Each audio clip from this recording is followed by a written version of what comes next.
Hello, this is Yaakov Kronenberg, and tonight we'll be doing another class on the ascendant in Gemini and Mercury in the different signs, in the different houses. And tonight we'll be doing Mercury in Aries. Right? So if it comes out, if you have a Gemini rising, Mercury in Aries, for the most part, Mercury is going to fall in the 11th house. Right? The 11th house will be the house of friendship, the house of a person's friends, the house of the money that he's going to make from the business, right? Because it's the second house from the house of career, so it's the money that you make from your career, and also it's organizations and large groups and things like that. Person's got a strong ruling planet in the 11th, so he's going to try to fulfill himself with those areas of life, especially to be part of groups, to be part of large groups, to part of organizations, things like that. That are sort of a branch out of friendship, all right? The friendship extends to eventually to a whole group of people.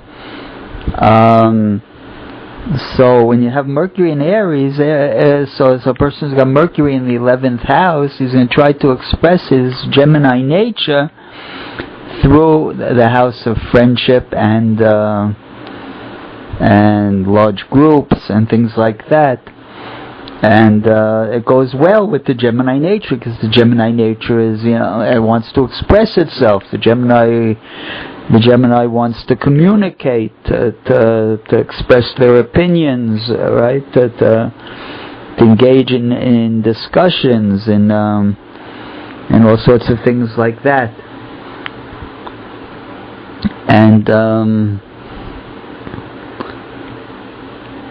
And so it goes well together, that combination of Gemini rising with Mercury in Aries. Remember, both of them are very masculine. Gemini is a masculine sign, and so is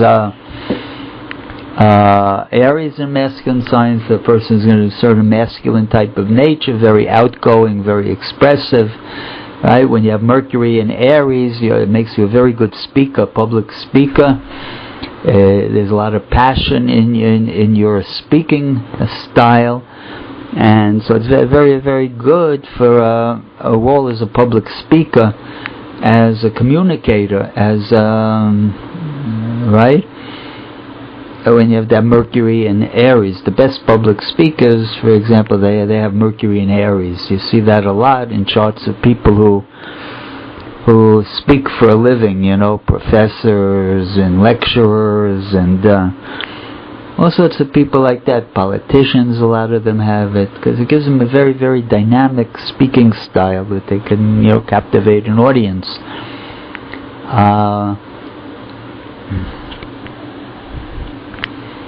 So it's a nice combination, the Mercury with the in the 11th in Aries with the Gemini ascendant. I'm going to do a horoscope. Let's take a look at a horoscope that's got this configuration, and maybe we can learn some interesting points from it. It's a very interesting chart. This is a man who is a very famous actor in America. I don't know these, I vaguely remember these people, but these are what I find on, if you go to the sites, the chart sites, you find a lot of, people in entertainment. So what can I do? I'll do the charts that are here. And I guess, if you look around the internet, you can probably, they're good for practice with, because you look around the internet, you can find like stuff on these people, and so it can maybe help you somehow, if you look at charts of, famous people. The charts of famous people, they have things that stick out more, that make our charts, it's more one-directional, and there's things that stick out here. Tonight we're going to do the chart of a very famous actor. He's voted one of the all-time famous actors, best actors in Hollywood. His name is Gregory Peck, and he was in, lots and lots of movies and stuff like that. And so where do we see it in his chart? First of all, he's a Gemini rising, and he's got Mercury in Aries, But not only does he have Mercury in Aries, but he's got Mercury conjunct two planets. He's got Mercury conjunct Jupiter, the planet of great good fortune, and he's got to conjunct the Sun that's exalted. Right, so basically he's got three planets there in the 11th house, Mercury, Jupiter, and the Sun, and so they tremendously, the Sun and the Jupiter, especially the exalted Sun, and the Jupiter is also the best planet in the chart. They brought him a lot of good fortune. This man had again a very fairly fortunate lifetime.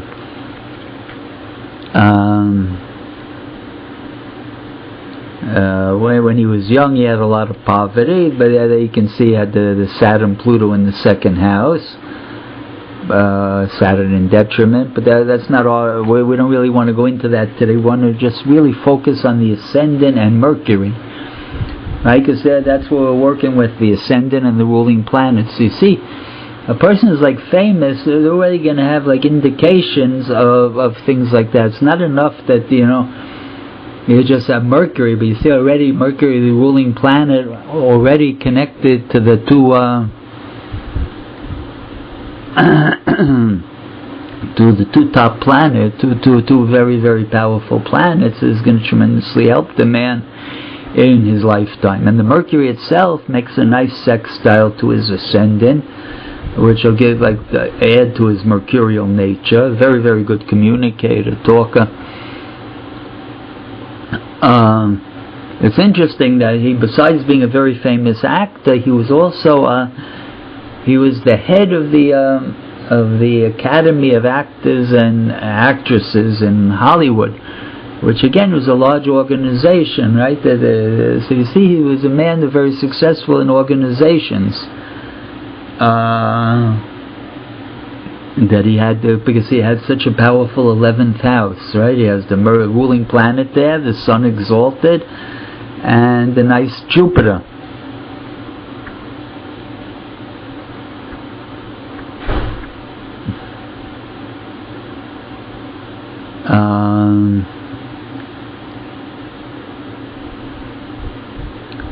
Which is interesting, right? And besides that, if you look at his ascendant now, the ascendant besides the ruling planet, you have to look at what planets make aspects to the ascendant. And in his chart, he has Venus right on the ascendant, exactly on the ascendant. And he's also got the Moon conjunct the Venus on the ascendant, the Moon in Taurus exalted. And so first of all, with Venus there, it's going to add an artistic element to the person. It's going to give an interest in the arts.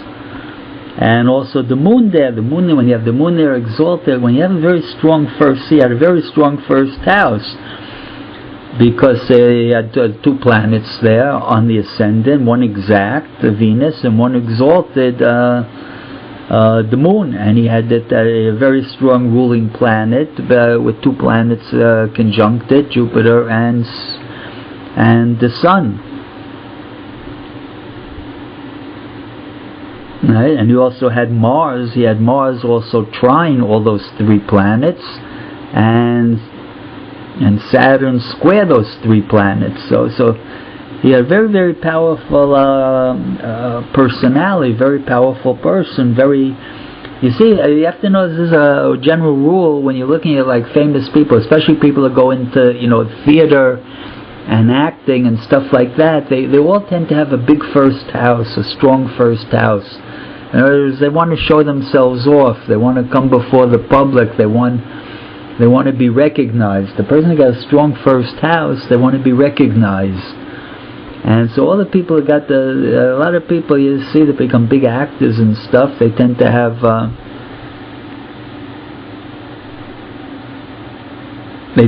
very strong first houses, and so you see that in his chart.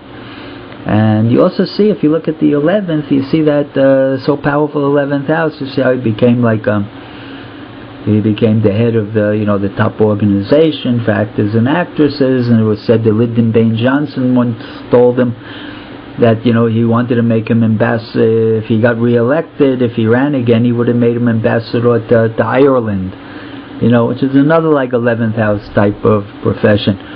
But it didn't come to fruition. But in any case, you see, it's a very, very powerful chart, and I hope people learn from this, and I thank you very much for listening.